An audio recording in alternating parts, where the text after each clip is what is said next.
Salut à toi public. L'objectif de cette vidéo, c'est d'apprendre à utiliser le boîtier d'émetteur à ultrasons ici présent. Donc la première chose à faire avec ce boîtier là, ça va être de l'alimenter.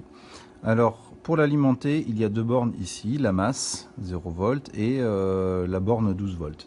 Donc on va prendre un générateur. Sur le générateur que nous avons une borne plus et une borne moins. Donc la première des choses à faire, c'est justement de ne pas relier notre boîtier au générateur et d'abord de vérifier la tension d'alimentation. Notre boîtier doit être alimenté en 12 volts.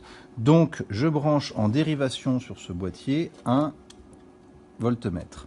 Donc ce voltmètre ici, je l'avais déjà pré-réglé avant le début de la vidéo, indique 12 volts. Sinon tu tournes le potentiomètre qui est sur le générateur ici pour ajuster au mieux une tension la plus proche possible de 12 volts. Si tu n'es pas exactement à 12,00, c'est pas bien grave.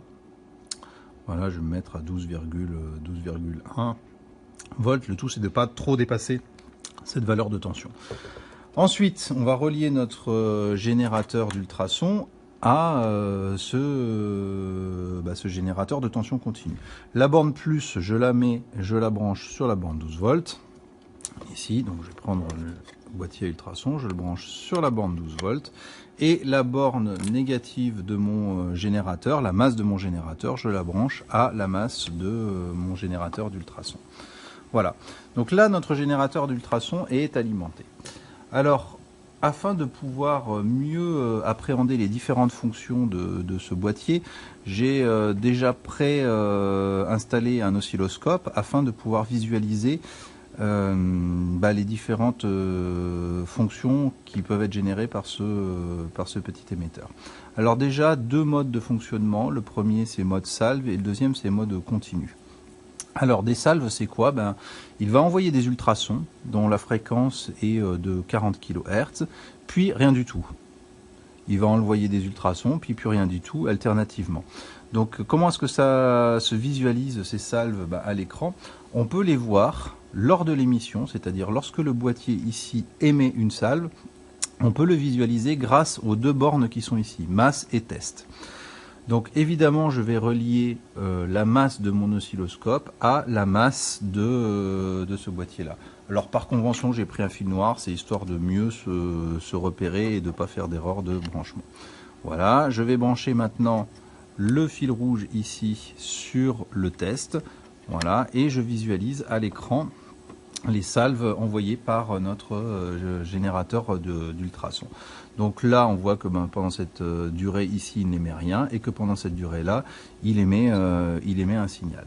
Alors, on peut changer le ratio de temps qu'il va passer à émettre un signal et de temps qu'il va passer à ne pas émettre de signal. Ce ratio-là se change avec le potentiomètre qui est ici, qui se nomme le rapport cyclique. Voilà, ce rapport cyclique, finalement, c'est le ratio entre j'émets et je n'émets pas d'ultrasons. Tu vois, je l'augmente un petit peu ici. Alors je vais appuyer là-dessus. Voilà, là j'ai augmenté la proportion de temps pendant lequel notre générateur d'ultrasons émettait ces fameux ultrasons. Donc ça, c'est assez pratique d'avoir ici, dès la sortie de l'émetteur, de savoir quand est-ce qu'il émet une salve et quand est-ce qu'il n'en émet pas. Je vais redescendre un tout petit peu sur le rapport cyclique, je vais revérifier que je suis sur une valeur à peu près convenable pour faire mes mesures. Voilà. Alors ce qu'il faut savoir avec ce générateur ici, c'est que si tu te mets en mode salve mais que tu observes quand même un signal sinusoïdal à ton oscilloscope, c'est que vraisemblablement ta base de temps n'est pas bonne. Pourquoi? Parce que cette salve là, elle est générée par un signal carré, voilà, un signal carré à haute fréquence, de fréquence 40 kHz, et puis après il n'y a plus de signal émis par le boîtier. Donc si jamais tu vois un signal périodique alors que tu as mis ton générateur en mode salve, c'est que vraisemblablement ta base de temps n'est pas bonne et qu'il faut la changer. Ensuite, un autre mode d'émission pour ce boîtier-là, c'est le mode continu. Le mode continu, il va émettre des ultrasons dont la fréquence est de 40 kHz, ce qui te permet déjà de... Alors là, ils ne sont pas visualisés parce que j'ai gelé l'écran sur l'oscilloscope. Donc là, on voit effectivement tout un signal qui est condensé. On ne voit pas le signal périodique, parce qu'il faut que je change cette base de temps située ici. Donc la base de temps, je la change. Je vais passer aux alentours de 2 microsecondes. On n'est pas trop mal à 2 microsecondes par division, même 5 microsecondes par division. Voilà, 5 microsecondes par division. Ça, c'est le signal émis, c'est un signal carré qui est émis par notre émetteur à ultrasons. Maintenant, on peut s'intéresser à qu'est-ce qui est capté de l'autre côté.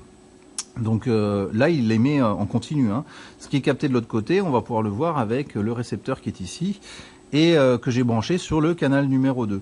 Le récepteur est non polarisé, donc là finalement on se moque un petit peu du sens de branchement de ce récepteur.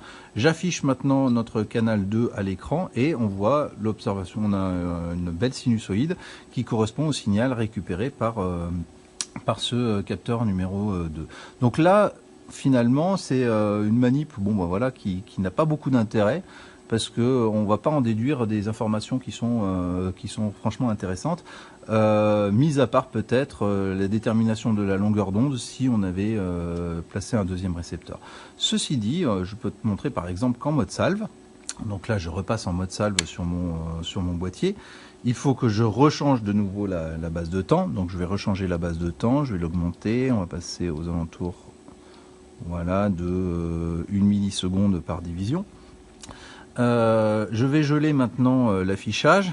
Voilà, je vais geler l'affichage et on observe quelque chose d'assez intéressant, c'est que entre le début de l'émission de l'émetteur ici et le début de la réception, il y a un certain décalage temporel que je peux visualiser en zoomant un tout petit peu comme ça et en décalant.